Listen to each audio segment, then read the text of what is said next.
કેન્દ્રીય માધ્યમિક શિક્ષણ બોર્ડે સ્પષ્ટ કર્યું છે કે હવે બોર્ડની પરીક્ષામાં બેસવા માટે વિદ્યાર્થીઓની હાજરી ઓછામાં ઓછી 75% હોવી જ જોઈએ।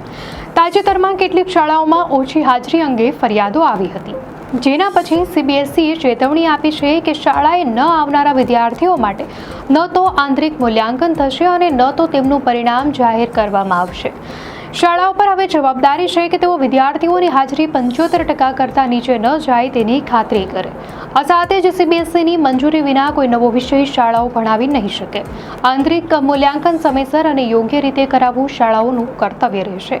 નવી શિક્ષણ નીતિ અનુસાર 2 વર્ષ સુધી તમામ વિષયોમાં આંતરિક મૂલ્યાંકન ફરજિયાત છે, એટલે કે જો વિદ્યાર્થી નિયમિત હાજરી નહીં આપે તો તેનું મૂલ્યાંકન અધૂરું રહેશે અને તે પરીક્ષા માટે પાત્ર નહીં ગણાય। સીબીએસઈએ જણાવ્યું છે કે ધોરણ 10માં વિદ્યાર્થીઓ 5 ફરજિયાત વિષય સિવાય 2 વધારાના વિષય લઈ શકે છે, જ્યારે ધોરણ 12માં એક વધારાનો વિષય પસંદ કરી શકાય છે। પરીક્ષા નિયંત્રક ડોક્ટર સંયમ ભારદ્વાજે જણાવ્યું છે કે આ નિયમો વિદ્યાર્થી અને શાળા બંને માટે બાંધકામરૂપ છે અને 75%થી ઓછી હાજરી ધરાવતા વિદ્યાર્થીઓને પરીક્ષા આપતા રોકી શકાય છે। દર્શક મિત્રો, આવી જ નવી જાણકારી માટે ધ લોકસત્તા ચેનલને સબસ્ક્રાઇબ કરો।